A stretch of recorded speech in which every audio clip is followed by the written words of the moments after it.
Hi, in this video, we'll take a look at Axway Amplify Fusion's pipeline drop feature, which is used to drop or delete variables at design time, and that will make your integrations more performant because you're not holding on to a lot of unneeded memory throughout your integrations transaction.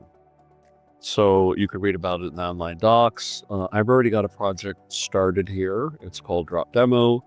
It has an integration, which we'll look at in a minute. It has a connection. This is an HTTP client connection, and it's to the petstore API, and we'll see that work.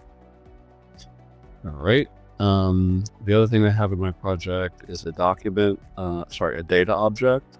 We're going to use that for parsing, JSON parsing, and it's an array of pets.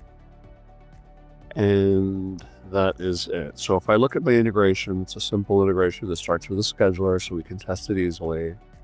And it uses an HTTP client GET, and we've already done videos on the HTTP client connector and using it in integration to call a REST API. So this should be repeat.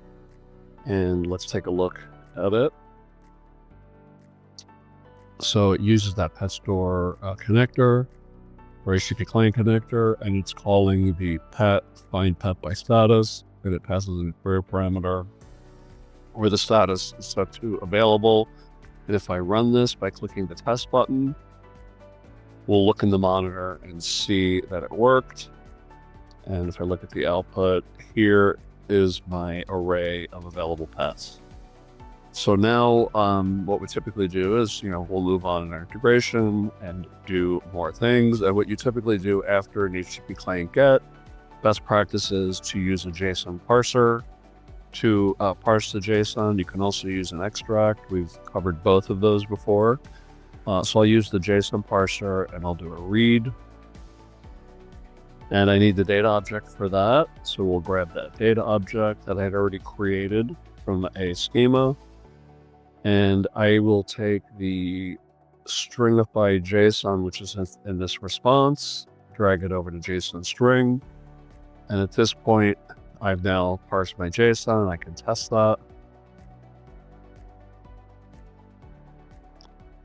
And right here, you see we've got 372 pets. And here is the problem. So now I'm going to use this array and maybe I'm going to loop over to do whatever in my integration. But the problem is I still have this HTTPGetOutput, which was automatically created. And it's got also Stringify JSON of those 372 pets. So at this point, I'm consuming twice as much memory, at least with regards to the pets, as I need to. And that's what the drop is going to do. So let's close that.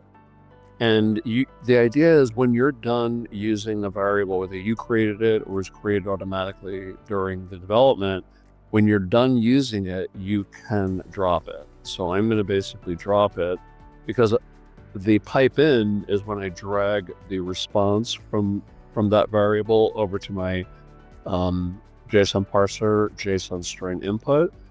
And after this step completes, I no longer need HTTPS get output.